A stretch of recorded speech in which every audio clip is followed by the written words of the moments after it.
Everyone, কেমন আছো তোমরা? সো আরেকটা রেসিপি ভিডিও নিয়ে চলে এসেছি। আমাকে দেখে হয়তো বোঝা যাচ্ছে না যে আমি রেসিপি ভিডিও করছি, কিন্তু রেসিপি ভিডিওই করছি। সো চলো আমি সব কিছু জোগাড়জান্তি করে নিয়ে আসি, তারপর দেখাচ্ছি। সো গাইস, এখানে আমি সব কিছু নিয়ে চলে এসেছি, দেখিয়ে দিই তোমাদেরকে কী এনেছি। সো একটু কোয়ালিটিটা ভালো আনার জন্য আমি এই জায়গাটা চুজ করেছি। বাইরে যে আকাশ, এখানে আমার লেবু, মানে আমি আজকে নুন চিনি শরবত করবার কাপটা ছোটো নিয়েছি, কারণ আমি একটু আগে ভাত খেয়ে উঠলাম, এত কিছু আমি খেতে পারবো না, মানে অনেকগুলো করলে আর বাড়ির লোক এখন বললো খাবে না, মানে মা বাবা বললো খাবে না, আর তাই এত বড় কাপে করবো না। আমি একটা রেসিপি ভিডিও তোমাদের সাথে অনেক কোনো ভিডিও শেয়ার করাই হচ্ছিলো না, তাই ভাবলাম আজকে একটা ভিডিও শেয়ার করি, তাই যে ভিডিওটা। সো চলো রেসিপিটা টুক করে দেখে আসা যাক। প্রথমে হচ্ছে আমি লেবুটা রসটা করে দিয়ে দেবো। লেবুর রসটা আমি পরিমাণ মতো করে নিয়েছি, যে লেবুর রস বাটিতে।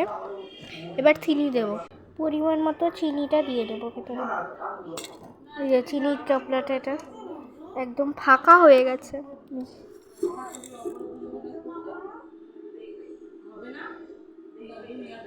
হাতটা ধুয়ে চলে এসেছি। এবার আমি হচ্ছে গিয়ে চিনির ডামটা আটকে দেবো, হচ্ছে গিয়ে আরেকটা উপকরণ, দাঁড়াও দেখাচ্ছি কি। চিনির ডামটা আটকে রেখে দেবো, কারণ আমি এই জায়গাটাতে করছি, কারণ কখন পড়ে যায় কোনো ঠিক নেই। সো দাঁড়াও। এবার দেবো হচ্ছে লবণ। লবণ তোমরা চাইলে এমনি লবণও দিতে পারো, নাকি সরি বিট লবণ।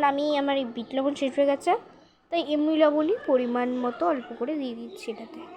আর তোমরা ভাবতে পারো আমি যে বানাচ্ছি জল দেবো না, যেগুলো দিচ্ছি সেগুলো তো মানুষ পরে দেয়, তবে আমি আগে দিই। এবার জলের বোতলটা খুলে নেবো, দাঁড়াও। দিয়ে দেবো এবার সর্বশেষে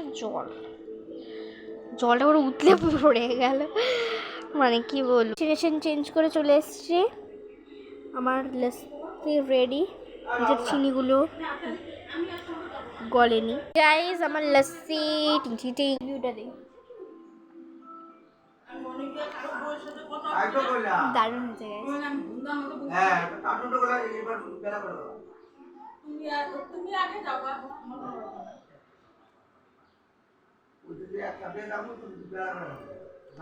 লস্যিটা খেতে জাস্ট দারুণ হয়েছে। তোমরা বাড়িতে ট্রাই করে কেমন